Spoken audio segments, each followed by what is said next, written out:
Bang, tapi kan satu kali motret itu 2 juta bang. Gak ada duitnya bro, sebenarnya tuh gak ada duitnya. Cepat tua engko hoo tenan. Ini mode serius nih guys. Karena kemarin ada yang nanya bang, gaji fotografer itu sebenarnya berapa sih? Kayaknya banyak banget. Wah, langsung kena mental gua bro. Gaji fotografer berapa? Katanya banyak banget. Banyak sekali yang mengira kalau fotografer itu gajinya banyak. Banyak banget. Oke, jadi gini bro. Ah, bingung mau mulainya dari mana. Bang. Gaji fotografer itu banyak kalau setiap hari berangkat. Ya mungkin kalau kalian yang nonton video ini sama fotografer ataupun videografer ya paham ya, gaji fotografer itu banyak kalau setiap hari itu berangkat ya. Kalau dalam satu bulan kita hanya berangkat 1 kali atau 2 kali, ya nggak ada duitnya bro. Bang, tapi kan 1 kali motret itu 2 juta. Iya benar, 1 kali motret itu 2 juta.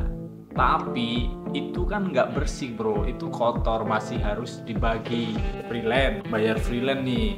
Yang paling biasa saya lakuin pertama selesai ngejob itu bayar freelance, misah uang buat cetak sama albumnya, lalu buat bensinnya, bensin rokok kita hitung juga masuk HPP, lalu buat sewa alatnya itu kan juga termasuk barang yang bisa rusak. Kalau kita nggak kasih cas, suatu saat kamera kita rusak, kita nggak bisa nih perbaikan ataupun beli lensa, jadi masih dibagi tuh.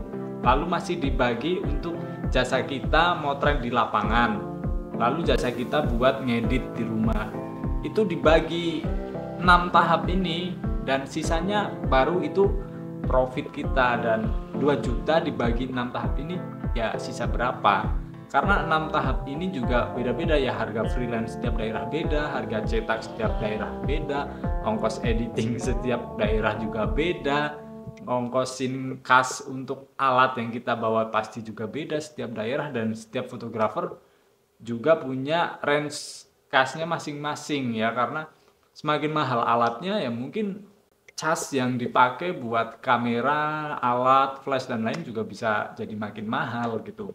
Jadi kalau dalam 1 bulan cuma berangkat 1 kali, misalkan 2 juta, mungkin katakanlah sisa 500.000. 500.000 buat 1 bulan mana cukup bro, buat anak, buat istri, buat rumah makan, buat ini itu kondangan dan lain-lain, nggak cukup 500.000 ya.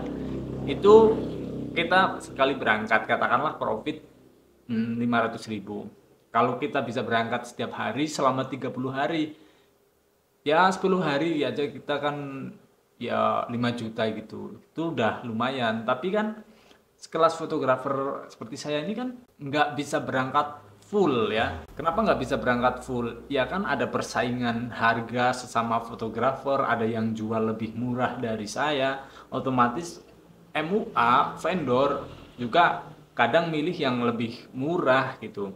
Kalau saya jual lebih murah, ada HPP yang nggak terbayar nih, biaya-biaya produksi nggak terbayar, makanya saya nggak jatuhin harga gitu. Jadi ya agak susah ya. Jadi buat kalian nih yang nanya gaji fotografer berapa, nggak ada duitnya bro, sebenarnya tuh nggak ada duitnya. Apalagi bentar-bentar upgrade alat, upgrade kamera, terus jobnya sepi. Wah, pokoknya kalau fotografer sebulan cuma berangkat 5 kali aja tuh udah pusing kepalanya. Apalagi yang dijual murah berangkatnya cuma 5 kali, wah capek banget itu. Udah capek nggak ada duitnya lagi. Jadi gimana ya, intinya fotografer duitnya banyak kalau belum dipecah ya. Sekali job 10 juta 5 juta itu belum dipecah sama tim dan biaya produksi, itu memang banyak. Tapi kalau udah dipecah sebenarnya ya biasa aja sih, nggak wah banget. Bahkan mungkin sama gaji karyawan saya yang kerja di percetakan, penghasilan saya bisa lebih besar gaji percetakan gitu, karena dia konsisten setiap hari ada klien, ada barang keluar masuk percetakan, meskipun nominalnya sedikit tapi itu datang terus setiap hari. Satu klien lebih sehari bisa sampai 10 atau 20 klien datang ke percetakan, dengan berkepentingan yang beda-beda, yang nyetak, beli figura dan lain-lain, malah lebih menghasilkan itu daripada jasa fotografinya gitu. Nah, itu aja ya videonya. Semoga menjawab berapa gaji fotografer ya. Ya segitu. Dihitung sendirilah 2 juta dipotong biaya produksi.